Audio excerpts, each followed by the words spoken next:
Quando se fala em tecnologia, pensamos logo nos smartphones de última geração, mas é claro que tecnologia vai muito mais além do que isso. Nunca avançamos tanto em descobertas e inventos como no século XXI, tudo graças aos avanços tecnológicos. Mas e no Brasil? Temos investimentos em pesquisas e desenvolvimento na área? Atualmente o Brasil ocupa a 9ª posição em investimentos em tecnologia da informação, segundo dados da Associação Brasileira das Empresas de Software, ficando bem atrás de países considerados potências no mercado como Estados Unidos, Alemanha, China e Japão. Bom, este é o tema do programa de hoje, que já está no ar pela rádio e pela TV Univale. Hoje quem me acompanha no programa é o acadêmico de jornalismo Wesley Durães. Oi, Wesley. Olá, Lisa, e boa tarde para você que acompanha o programa Viva Voz. Lembrando que você pode participar do nosso programa através do Instagram e do Twitter no @Viva Voz Univale. E também curtir a página no Facebook, facebook.com/Viva Voz Univale. Hoje nosso convidado é o professor André Moraes dos Santos, professor da Escola de Negócios da Univale. Ele atua também no mestrado e doutorado em administração. Obrigada pela presença, professor, bem-vindo. O prazer é meu, Lisa, Wesley. Bom, professor, a gente quer falar um pouquinho, então, dessa cena do Brasil, no que se refere à tecnologia. Como é que você analisa esse cenário no desenvolvimento de pesquisas na área de tecnologia aqui no Brasil? Bom, Lisa, foi interessante você falar e destacar, né? O Brasil, ele hoje é um dos 10 principais países que mais tem investido, nosso crescimento, investimentos em tecnologia da informação. Acho que esse é um ponto interessante para começarmos e depois talvez falarmos um pouco mais sobre a tecnologia em geral. E o Brasil ele tem se destacado na área de investimentos em TI, principalmente o Brasil liderou em desenvolvimento de tecnologias no setor bancário. O nosso período de inflação foi um período que exigiu dos bancos respostas para lidar com essa complexidade de negócios. Bom, e soma-se também aí um crescimento da própria indústria brasileira, né, e da inserção de ferramentas, softwares. E aí, acho que isto, juntando desenvolvimento de faculdades na área de tecnologia, o Brasil não só como é um grande investidor, como também hoje a maioria, para dizer, praticamente acho que 99% das startups brasileiras surgem nesta área de tecnologia da informação ou tem algum modelo de negócio apoiado pela tecnologia da informação. Isso é bastante interessante. Claro, quando olhamos para outras áreas, este nível, né, de desenvolvimento não é tão observado assim. E acho que cabem algumas reflexões, né? Então, falar sobre tecnologia no Brasil e pensar como pode ser este nível de desenvolvimento é algo bastante interessante. Por quê? Quando nós olhamos no ranking mundial de inovação, o Brasil está abaixo da 50ª posição. Então, isso é uma coisa que choca, né? O Brasil atrás de países como Kuwait e alguns outros que não menosprezando esses países jamais, mas não tem o nosso tamanho e talvez a nossa força. Então, o que pode estar aí atrapalhando esse desenvolvimento? Quando nós olhamos esse cenário, bom, o Brasil ele tem uma boa parte de investimento em pesquisa, é um dos países que investe bastante em pesquisa, claro, sempre além dos países desenvolvidos, mas nós investimos bastante em pesquisa. Parece, né, nos estudos mais recentes, né, há uma dificuldade de traduzirmos estas pesquisas em efetivas inovações. A inovação é quando você transforma essa sua pesquisa de base em um produto, esse produto vai para o mercado. Então, isso precisa de uma força de um outro setor, que é o setor industrial. E esta ida da pesquisa de base para o setor industrial, ela também precisa de apoios que são principalmente apoios estruturais. Vamos aí falando de governo, de políticas públicas. Então, quando nós olhamos este cenário no Brasil, nós percebemos que o nosso pesquisador ele é extremamente talentoso. Então, nós temos aí no nível dos melhores pesquisadores no mundo. Nosso empresariado é um empresariado muito dedicado, é um empresariado comprometido com resultados, né? E o nosso governo, eu acho que também tenta fazer a sua parte. Então, não parece ser a falta de vontade de nenhum desses 3 atores. O que parece é uma necessidade de uma maior sintonia, de uma maior parceria público-privada-governo. Nós temos mecanismos de incentivo, nós temos determinados programas, mas a aproximação da academia com a indústria tem que ser mais efetiva. Não é na minha só visão, mas na visão, né, de profissionais e pesquisadores desse setor, é esta aproximação que pode levar o Brasil a esse desenvolvimento tecnológico. Agora falando de tecnologia mais pelo contexto histórico, segundo alguns historiadores, grandes invenções consideradas inovadoras surgiram no Brasil, como a rádio com o padre Roberto Landel de Moura. Mas Guglielmo Marconi, o italiano, leva os méritos mundiais pela invenção. Por que não é dado valor para as criações e tecnologias brasileiras? Essa é uma boa pergunta. Bom, temos várias, né, inovações brasileiras e muitas inovações e tecnologias patenteadas no exterior por empresas estrangeiras com pesquisadores brasileiros que saíram e foram para lá. Então, olhando historicamente, veja, o Brasil ele nunca se colocou neste ponto de vanguarda. Nós tivemos vários problemas. E também, nesse desenvolvimento tecnológico, o Brasil ainda precisa avançar muito na questão de patentes. Nós temos ainda um número muito baixo de patentes. O Brasil ainda é incipiente no número de patentes, ou seja, na materialização e proteção da sua propriedade intelectual. Acho que esse é um fator interessante para se pensar, né? E aí temos esses fatores no exterior, né, de grandes invenções. Agora, nós temos também no Brasil uma característica que é interessante, que é a chamada inovação frugal. Esse é um outro modelo de inovação que ele vai na contramão da inovação de alta tecnologia. Nós temos os países desenvolvidos com inovações, né, altamente tecnológicas, celulares cheios de funções, né, equipamentos muito complexos. Talvez até pelas características de restrição do ambiente brasileiro, isso não é só do Brasil, China nós observamos isso também, Índia nós observamos isso também, países da África também. Nessa condição de escassez, começam a surgir ideias que trazem melhoria de vida, trazem impacto social e às vezes até desenvolvimento econômico, mas que são ideias que não vêm carregadas de uma grande complexidade tecnológica. Muito pelo contrário, são soluções inteligentes, mas que são buscadas a partir de uma simplicidade, justamente por causa dessa restrição de recursos.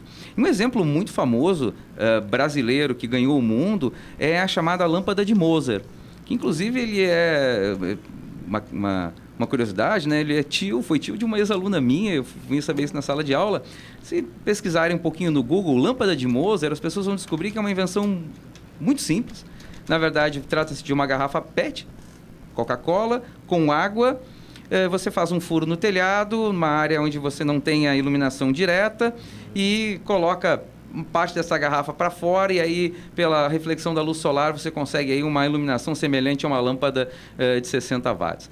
É só um exemplo, né? Sim. Mas, veja, isto, quando você olha para uma população extremamente carente, onde a energia elétrica tem um alto custo, e você tem ambientes que mesmo durante o dia, né, precisam ser iluminados artificialmente, você tem aí uma solução de grande impacto econômico, de desenvolvimento e de uma simplicidade muito grande. Bacana. Eu, inclusive, acabei de abrir aqui, estava me lembrando de uma série apresentada pela Globo News, chamada O Melhor do Brasil é o Brasileiro, exatamente focada em pequenos inventos que modificam de alguma maneira a vida das pessoas e causam impacto. Eu acabei de abrir um que é um exemplo simples, acho que vai bem ao encontro dessa sua fala. Um senhor, se não me engano, no Nordeste, não me lembro exatamente agora, ele inventou um violão para ser tocado com uma mão só. Olha que legal. E aí, com isso, lógico, ele incluiu várias pessoas que tinham o sonho, né, de tocar um violão e que às vezes tinham alguma deficiência, enfim. Então, isso também é tecnologia, né, professor? Sim, Elisa, e é interessante, claro, estamos aqui um exemplo muito simples da lâmpada de Moser, mas tem outros também que têm uma certa complexidade tecnológica e que podem melhorar muito. Veja, o Brasil ele tem um dado interessante, um relatório divulgado recentemente, Fora o nosso desenvolvimento em ciência e tecnologia, nossa produtividade acadêmica e investimentos, até a produtividade brasileira, em geral, ela cresceu muito pouco nos últimos anos, comparado a países como China, Índia.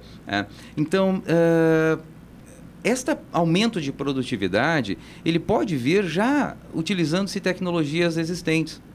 Então, um pouco da parte das pesquisas que eu tenho dedicado atualmente é neste sentido de buscar, entender, descobrir formas de auxiliar as empresas a utilizarem tecnologias já existentes. Existem, por exemplo, hoje no mundo mais de 100 milhões de patentes em bases internacionais. Você tem mais de 100 milhões de invenções, né? E grande parte dessas invenções hoje já caíram no domínio público, você pode perfeitamente utilizá-las.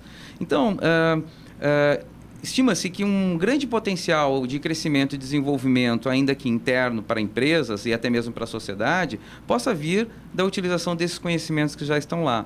Mas isso precisa de um apoio, e aí entra o papel da universidade, porque a empresa sozinha muitas vezes não tem o conhecimento necessário para se apropriar daquela invenção ou do conhecimento tecnológico que está lá descrito. Então, a universidade não é só o apoio dela com pesquisas inovadoras, mas a inovação dentro do contexto social, dentro do contexto daquela empresa. Nós, professores, às vezes queremos pesquisar o estado da arte, né? Mas, às vezes, há alguma tecnologia já existente e que, para você analisá-la, não seria tão difícil, para uma empresa pode ser. Se você junta essas duas coisas, você pode ter um desenvolvimento para essa empresa. Perfeitamente. No que se diz à produção de tecnologias no Brasil, hardware, softwares e serviços, a região sudeste domina o mercado com 61,4% das produções, seguida pela região sul com 13% nas participações. Ainda segundo a Associação Brasileira das Empresas de Software. Professor, como popularizar a produção e a pesquisa em tecnologia no Brasil? Essa é uma ótima pergunta, né? E tem acho que uma coisa bastante interessante que tem surgido são os movimentos das startups, né? Principalmente que buscam essa integração, startups que surgem dentro de incubadoras, né, coladas a universidades ou fazendo esta ponte entre universidade e empresa. Então, isso parece ser uma coisa bem interessante. Não só incubadoras, mas também parques tecnológicos. Então, este tipo de iniciativa tem aproximado estes dois elementos, empresas e universidades, principalmente alunos que estão nas universidades, professores de universidades, na busca de solução. Acho que esse é um caminho bastante interessante. É promover esta cultura de participação. Agora, Santa Catarina, Florianópolis especialmente, já está sendo considerado um celeiro de inovação, né? Surgimento de muitas startups. Por que isso está acontecendo em Florianópolis? A que se deve isso, professor? Bom, é difícil afirmar, né, fatores, então, quando você tenta isolar cientificamente, mas podemos ter uma narrativa, né? Um dos fatores é a próprio polo de formação de mão de obra. Então, nós temos em Santa Catarina já há bastante tempo, não só em Florianópolis, mas Blumenau, Joinville, uma formação nesta área de tecnologia, né? E especificamente em Florianópolis, com a própria UFSC. Temos também aí algumas condições que nós chamaríamos de restrições, ou seja, Florianópolis não tem um espaço para uma produção industrial, né, até pela própria dimensão da ilha. Vem com uma tradição um pouco de indústria criativa. Então, talvez estas características, eu digo sempre isso em teoria, né, em hipótese, talvez essas características alinhadas a todo um trabalho já de longo tempo, desenvolvimento de instituições de ciência e tecnologia, Fundação CERT, mais tardiamente a própria CAT. Então, não é um fator, mas um conjunto de fatores, né, que foi formando esse ecossistema em Florianópolis e permitindo o desenvolvimento. E, veja, quando nós falamos para esse desenvolvimento de inovação, a literatura e a pesquisa ela está muito pacificada, né? Você precisa ter os três elementos: governo, indústria e academia, e investimento pelas empresas. Então, acho que isso foi se catalisando, houveram elementos catalisadores e tornou aí Florianópolis hoje uma excelente, né, vitrine de Santa Catarina. Certo, a gente faz um intervalo agora, voltamos já já a conversar sobre ciência e tecnologia aqui no Viva Voz. E estamos de volta falando sobre tecnologia no Brasil e hoje com o professor André Moraes dos Santos. Bom, professor, a gente fez um intervalo e você puxou um tema que nos interessa muito, porque falar de ciência e tecnologia é sensacional, mas no que isso realmente se reflete na nossa realidade? Você tem usado essa visão desde o início da nossa conversa, sempre envolvendo esses três segmentos principais para que haja investimento, para que as ideias realmente virem produtos. E aí você lembrou sobre essas empresas unicórnio, né? Essas grandes empresas que estouram em faturamento. Como é que se chega a esse momento de mexer com a economia a partir da ciência e da inovação? Ótimo. Os unicórnios são interessantes, né? São empresas que atingem um valor de mercado em torno de $1 bilhão, né?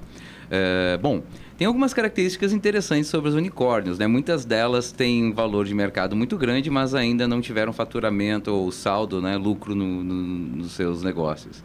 Então, isso é uma característica bem interessante. E aí você vai perguntar assim, mas como uma empresa vale tanto se ainda ela não está lucrando? Na verdade, é em cima das expectativas dessas empresas, elas acabam reinvestindo. Elas precisam de um investimento muito grande para o seu período de expansão, mas, obviamente, a expectativa é que essas empresas se tornem lucrativas e esta lucratividade, pelo seu tamanho, venha recompensar estes investimentos.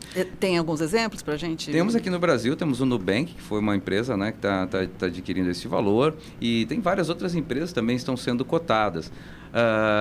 E uma característica interessante é que os unicórnios brasileiros são todas empresas na área de software, base, negócios apoiados por software. O Nubank basicamente é um sistema, um modelo de gestão financeira, serviços financeiros apoiados por software. Então, esta parece ser uma característica, uma vocação, né, nacional, que justamente também, como é que eu diria, reflete as nossas restrições. Se nós temos uma dificuldade em ter investimentos em infraestrutura, veja, para você avançar em algumas áreas, por exemplo, nanotecnologia, biotecnologia, você precisa de investimentos muito pesados em infraestrutura, em laboratórios.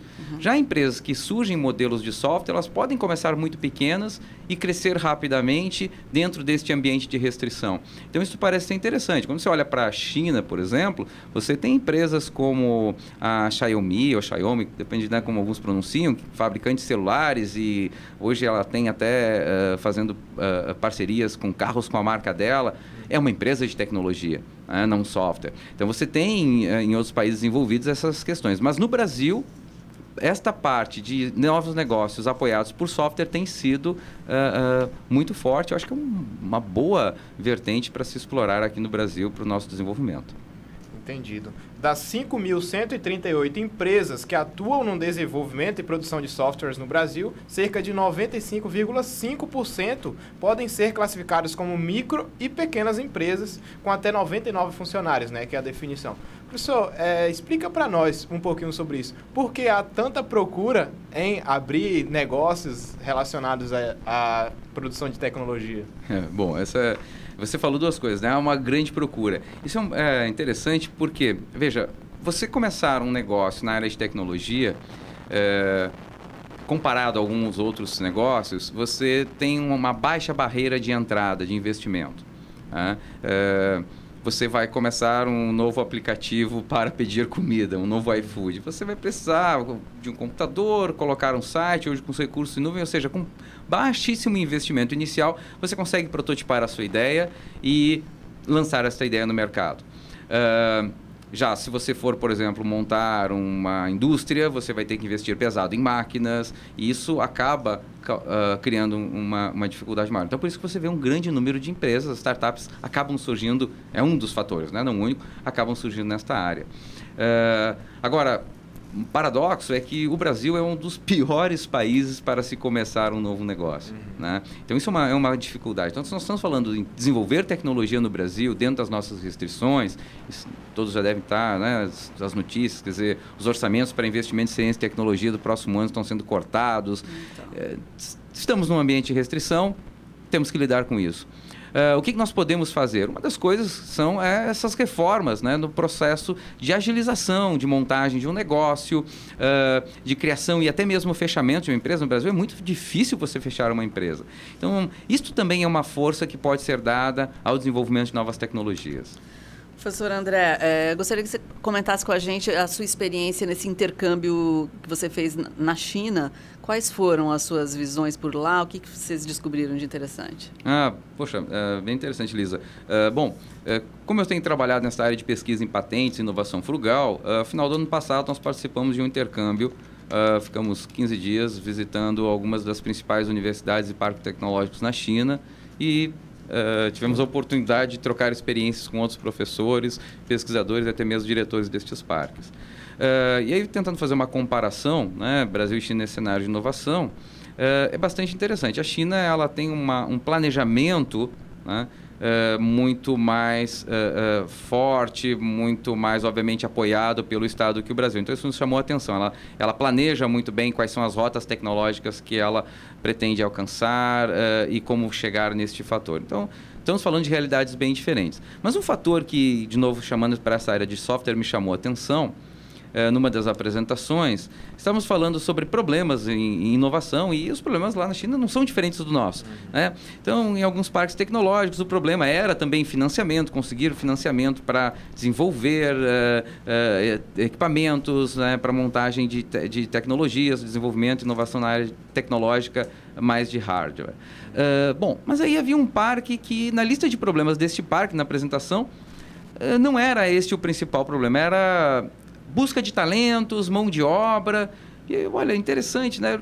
Pedi para me falar um pouco mais daquele parque que me chamou a atenção. O que é um parque? Tem muitas empresas ali colocando dinheiro. Dinheiro não é um problema para eles? Bom, o que foi interessante, não. Esse é um parque eminentemente de software. Opa, que legal, né? Então, veja, mais uma vez, parece que esse movimento do Brasil, que não deve ser único, nós não podemos esquecer nenhuma área, mas esta área de usar o parte de desenvolvimento de software, isso tanto na parte de jogos, veja, nós na Univale hoje temos dois cursos, né, de design de jogos, um em Balneário e outro em Florianópolis, e bastante famosos até no Brasil. Então, vejam, são essas iniciativas que nós estamos falando, né, que ligados à parte de tecnologia, ligados à indústria criativa, e acho que podem causar aí um impacto já mais no curto prazo. Eu queria insistir ainda você mencionou a questão dos cortes, né, públicos aí no orçamento das pesquisas no Brasil. Eu acabei de encontrar alguns dados, 8 bilhões no orçamento devem ser cortados na área da pesquisa, e a comunidade científica está preocupada com isso. Como é que você vê esse momento? Como prosseguir diante desse momento? Bom, é bastante difícil, né? Ainda... provavelmente as equipes estão, né, gerenciando como vão ocorrer estes cortes, e eu acho que isso o principal ponto é tentar manter o financiamento para aquelas pesquisas que precisam de uma continuidade. Veja, às vezes você está pesquisando na área da saúde, ou você precisa continuar aquela linha. Se você interromper aquilo, você vai perder anos de pesquisa, você vai ter que retomar esse trabalho depois. Então, acho que é uma coisa bastante interessante que eles devem estar pensando. Agora, realmente não tem como adivinhar, né, como é que vai ser esse cenário, como é que isso vai se reorganizar. Vamos ter que buscar saídas, e aí, de novo, não adianta ficar reclamando.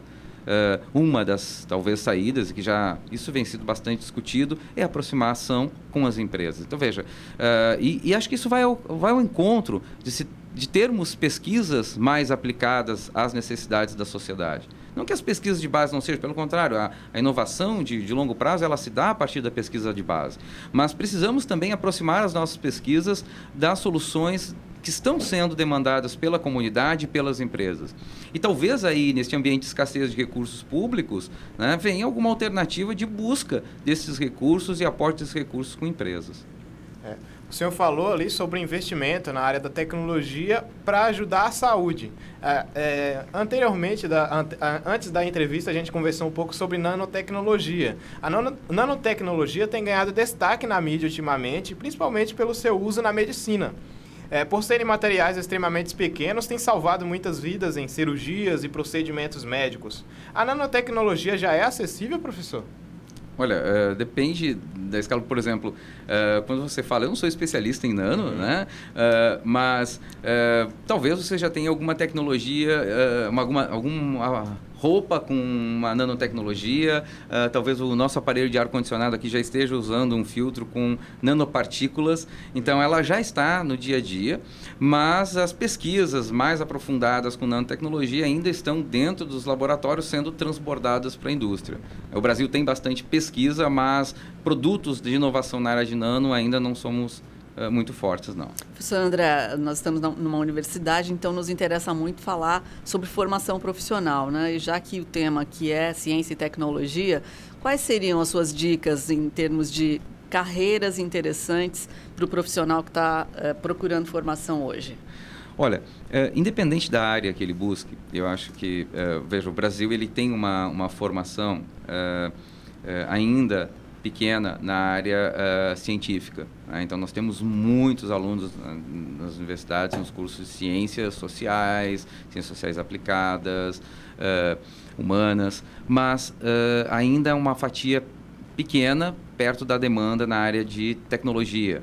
Então, isso é um fator interessante. Ainda vai haver uma demanda cada vez maior. Mas, independente da área, o que é importante é o aluno, já desde o início, buscar disciplinas voltadas para empreendedorismo, de inovação, se aproximar de startups, se aproximar da incubadora, ou seja, já no início da sua faculdade, da sua formação, buscar esta proximidade.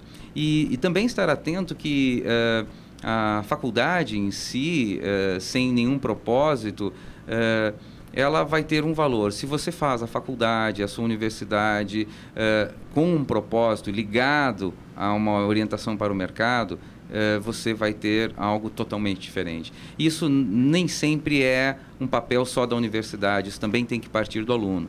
É interessante que aqui na Univale nós temos, né, várias ações, inclusive na nova gestão estamos aí trabalhando e tem professores trabalhando especificamente nisso, para promover espaços voltados para o empreendedorismo, para a inovação, né, em todas as áreas. Então, acho que isso é bastante interessante. Essa seria a dica, assim, para estar com o pé nestas áreas. Isso aí, acho que a gente encerra por aqui. Então, mais alguma informação, professor, gostaria de compartilhar com a gente? Olha, eu gostaria também de convidar a todos, em maio, nós teremos dias 15 e 16 de maio, o 5º Encontro Nacional de Propriedade Intelectual. Este encontro vai ocorrer, é a Univale que está sediando, ocorrerá na Univale Florianópolis, até pela proximidade, né? Acabamos de falar Florianópolis como um grande centro, né, de inovação, e a Univale está presente neste centro. E neste encontro teremos vários nomes e pessoas falando sobre transferência de tecnologia, sobre quais são as experiências delas nesta interação universidade-empresa, né? Teremos pesquisadores internacionais falando também sobre o que nós podemos extrair de informações em base de patentes, Big Data em patentes, prospecção tecnológica. Enfim, são 2 dias, né, com uma agenda bem interessante, com pesquisadores, profissionais de mercado de ponta. Teremos também uma rodada com empresas da região, WEG, Embraco, participando e compartilhando conosco quais são as experiências que essas empresas têm na inovação e no uso da propriedade intelectual. Para participar, como é que faz? Para participar, a gente tem um link, que acho que oralmente fica um pouco difícil, não sei, né? Sim, mas é na página da Univale. A gente coloca na página da Univale, a divulgação é EMP, né? EMP, Encontro Nacional de Propriedade Intelectual. Procurando lá vai achar. Tá bom. Muito obrigada, então. Nós conversamos com o professor André Moraes dos Santos, professor da Escola de Negócios da Univale, também do mestrado e doutorado em administração. Fechamos mais um Viva Voz, né, Wesley? Fechamos por aqui. E dando uma passada nas redes sociais, você pode participar do programa através do Instagram e do Twitter no @VivaVozUnivale, e também curtir nossa página no Facebook, facebook.com/Viva Voz Univale. Agradecemos o professor pela presença. Eu que agradeço, Wesley e Luísa. Tchau, tchau. Tchau.